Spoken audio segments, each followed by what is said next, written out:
sort of waking up to a lot of things, and MGTOW is just like one of the things that I've been, you know, kind of meditating on lately and sort of figuring out. One of the issues I've had, this is something I'm not sure how to address, and I know a lot of us face it, is the whole friendship thing, because what I found is I was already kind of taking a step back socially from a lot of people, like, you know, sort of spending more time focused on my own stuff, you know, all of that, which has been great. You know, like, no complaints. I feel like, you know, I'm making a lot of progress in a lot of areas of my life that are really important, but I still know at some point, like, I still need, like, some social interaction probably to get, like, kind of an ideal balance, right? Yeah.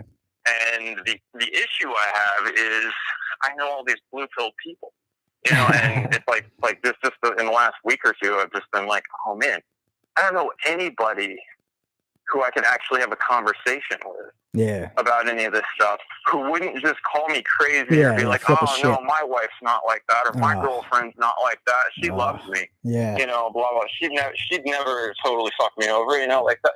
And I'm kind of like, well, I'm like a lot of the guys I've heard, like you and stuff on these channels, I'm just like, I just don't have any patience for it. Like, you know, like you got to take that red pill before I can even, like, respect you as a man now.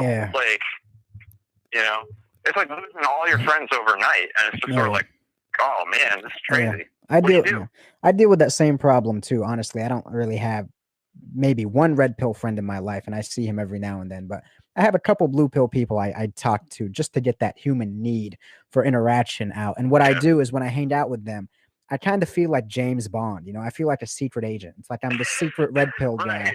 I'm the secret red pill agent, and I enjoy my superficial conversations with them as much as I can. But there is always a bit of an emptiness and a bit of a coldness inside me, because I know we can never truly relate at the end of the day. But I mean, it still gets the job done. It just makes me this kind of little slightly detached. You know, I'm always the slightly detached guy in the group, you know? So that's kind of just it's what it has to be. I can't think of an option for that either, man. You know, unless we start doing fucking MGTOW, you know, RSD seminars at the airport Hilton, where we invite like 100 people, you know, like fucking RSD, you know, like real social dynamics. Unless we start hosting fucking boot camps and shit, we're not going to see each other in real life, you know? That's what you should do. You should, like, sell it as, like, a pickup seminar, and actually, like, it's secretly a MGTOW event. Yeah, you know what we should do? We should have a bird call. Everybody listening, you should just walk around in public and just scream out, MGTOW, MGTOW. And anyone who knows what it is will walk up to you and become your friend. You know, just go to Walmart and go like, MGTOW, MGTOW, like a bird. And anyone they'll come up to you. And then that's how you do it, like, incognito, because everyone else won't know what the fuck you're saying, you know? No, wait. We could take it even to the next level. There's got to be an app for that, right? And if there isn't, we could make it and make $1 billion. MGTOW chat, right? Are you a lonely MGTOW man? Are you a lonely independent MGTOW man looking for some company? You know, call 1-800 MGTOW. Are you looking for substantial, intelligent conversation in your life? There's a hot young MGTOW waiting to talk to you. Your girlfriend not been giving it to you lately? Shit. Oh, shit. Yo, if someone makes an app, man, I'll give it a shot. But I think the bird call might be effective. Just go out, MGTOW, MGTOW. Anyone who knows what it is will just, oh, bro, you're one too? You know? And it would instantly scare away any female, because she'll just assume that they'll just think you're saying some weird shit. They won't be able to know what it is, you know? Just it might work, man. You might make a friend or two. We need to have someone field test that shit. You know, maybe record themselves, go downtown Times Square, you know, with like a body cam, record it, see how many friends they make, you know? Yep.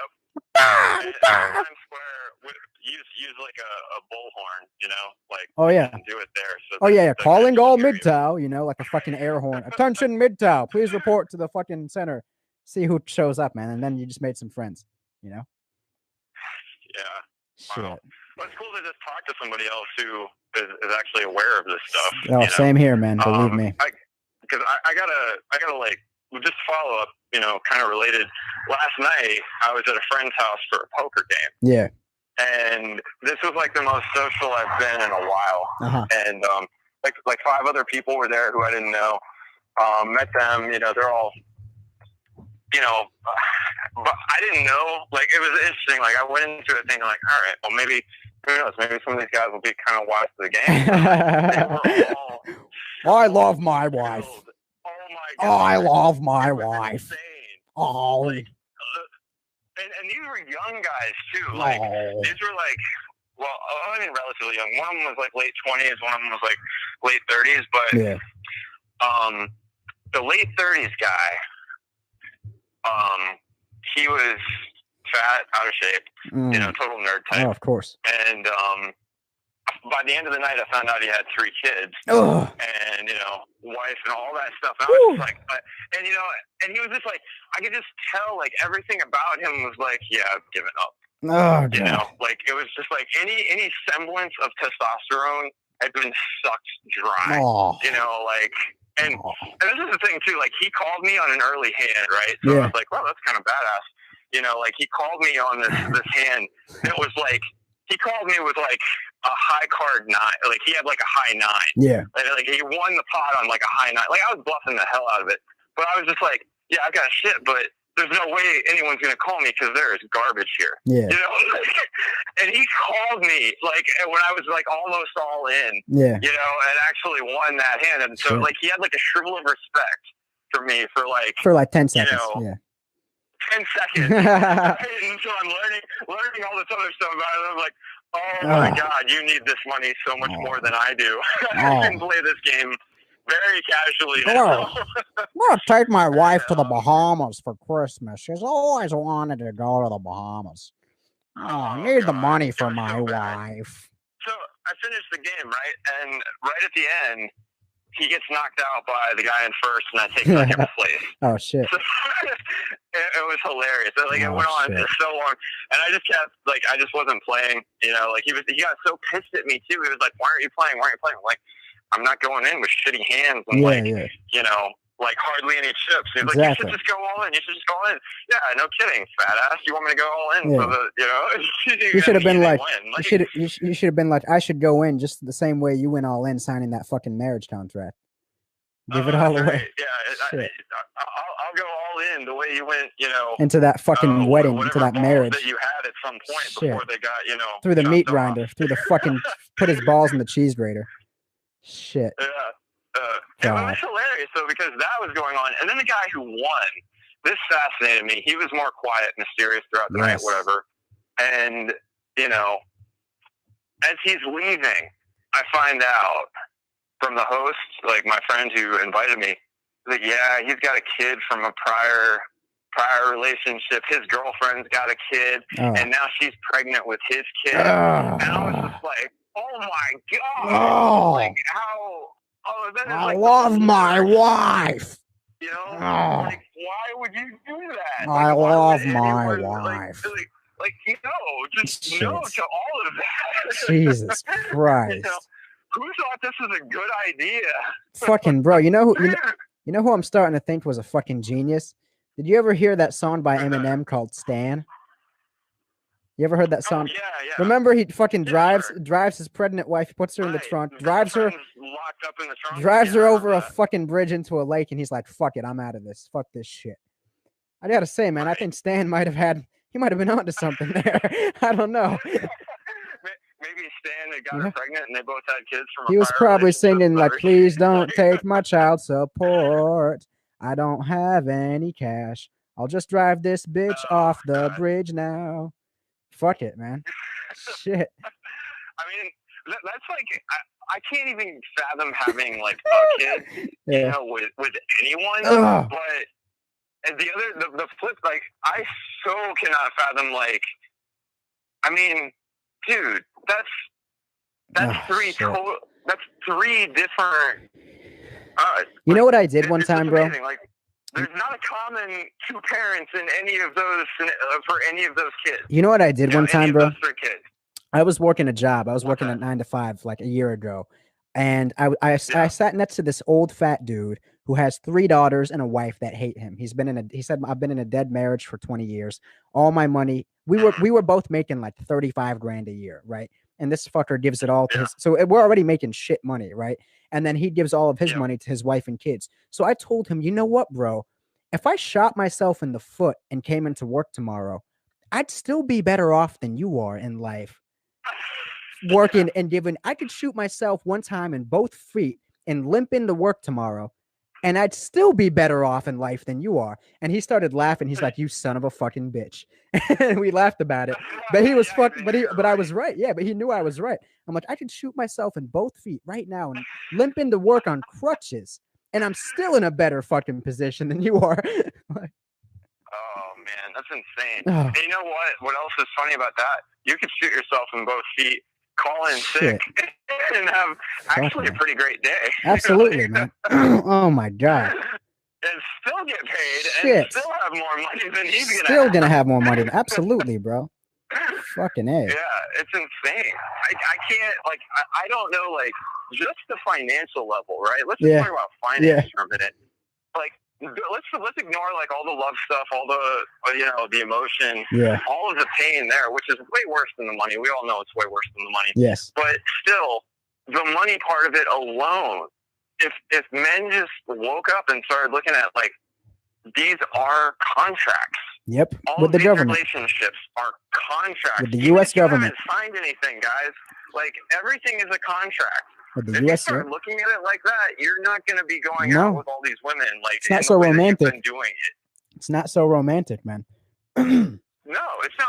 You know there's something. Nothing romantic about a contract, and you know, women say that about prenups all the time. Exactly, dude. I remember. So romantic. Anytime I've ever brought up that word, it is like, you know, it's like calling a black person the N-word, that kind of thing. Like, you get that kind of reaction. It's like, oh my god, you know. And it's just like, why is this such a bad word? Everything about this relationship is a contract, whether we're willing to actually acknowledge that or not.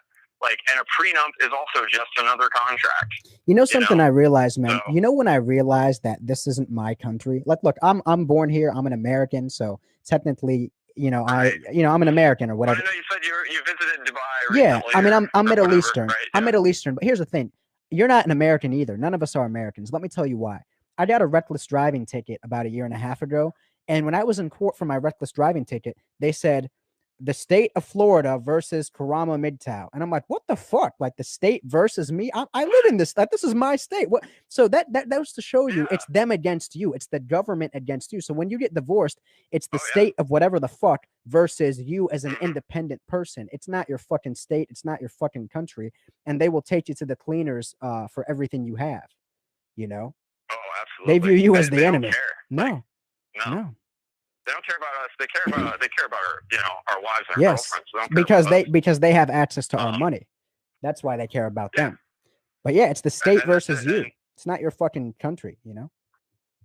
So here's the other thing I wanted to ask you while I got you on the phone. Yeah. I'm going to visit a friend from college next weekend. I haven't seen him since college, which was, you know, 10 years ago. I'm 31. Right. Okay. But anyway. He's been through a divorce. Like, he got divorced last year. His wife was like a coke whore. She was like doing crack and all these things, all these drugs, right? Beautiful. And, you know, my friend was into weed in college. Like, I knew he had, you know, did his share of drugs, that kind of thing. But she took it to like a whole new level. And they have a kid together. And when they went to court, the court gave him, you know, the full custody, I think, because of all of her drug, you know, use and stuff. Yeah. But she's in rehab now. And I'm now, with all of this knowledge, right, that I've been absorbing over the past few weeks, I'm like, how do I even interact with my friend? Because I recognize, like, this is how messed up it is now, dude. I feel like he got so lucky that she did all of these drugs. You know, like, it's like he has custody of his daughter. Yeah. He gets to see it, you know, he gets to take care of the daughter. Right. He gets to make sure that she's safe. Yeah. All that. He's got a good job, you know, we both work in tech. But you know, from his perspective, I'm just expecting him to feel kind of broken and stuff, you know. Well, from my perspective, I'm like, dude, you got so lucky. Yeah. And, and who knows, maybe after this, maybe this is the opening you need to enlighten him about, you know, the whole red pill philosophy and shit. Maybe him going through that will make him more receptive to this knowledge, you know? For all I know, maybe he's aware of it, but I was just wondering, how would you even approach something like that? How do you even start? Because, you know, like, I feel like I had to find it all on my own. You know, right? You know how you could start it. Nobody turned me on to this stuff. Like, I found the video and I was just like, whoa, that's really true. And, you know, just, you know, snowballs from there. Yeah. But, Anyway, they just send him a video, I guess. No, what you could do when you go to see him, you know, sit him down and be like, bro, you know, I heard you went through that shit with your ex-wife. Like, why don't you tell me about that? Like, that's some crazy shit. And then he'll say, well, yeah, man, you know, fucking, you know, she was on drugs and I got custody and it was crazy and we went through hell, but you know, luckily I got custody and I'm just happy to have my daughter. He'll start saying some shit like that. And then you say, you know, bro, when I heard that happened to you, that was some crazy shit. But I went on the internet and it turns out there's this whole fucking society of guys on the internet that have gone through like the same shit you have. And they all talk about their problems. And it turns out like that it's so common. I think it's called like MGTOW or MGTOW. And, you know, Yeah, right. pretend like you don't even hardly know what the shit is. And then like, look, man, I don't know. Why don't I? And then you just go on Google. Let me look it up. Let's see what we can find together. And then you Google MGTOW and you go on like MGTOW.com or some shit. And then you see all the testimonies of guys who got divorce raped. He's like, yeah, bro, look at this, man. It turns out there's way more guys just like you. And then he's going to be like, what? And then maybe he'll get into it that way, you know? Mm-hmm. Cool. Yeah, because I think it could really help him, right? Like if he is upset about it or dealing with shit. After getting burned, because people don't learn until they get burned, right? So maybe he's in the perfect position to be receptive, you know? And then you got your first real life red pill friend, you know? That would be so cool. Yeah. You know, that would be really, really awesome. I'm gonna do that. Yeah. And hopefully it'll go well. Just don't try to be too much of a salesman. Just be like really like nonchalant. I'm saying don't try to be too much of a salesman when you show it to him. Be like, yeah, I heard of this thing on the internet. Let me look it up. I think it's MGTOW or some shit. I don't know. Let me see.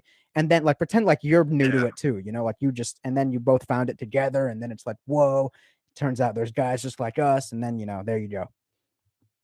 Right. Yeah. So, okay. That's a great idea. Thank you. Absolutely. What do you think about, I mean, aside from the friendship thing, I know you're doing kind of the pump and dump thing, right? I mean, like,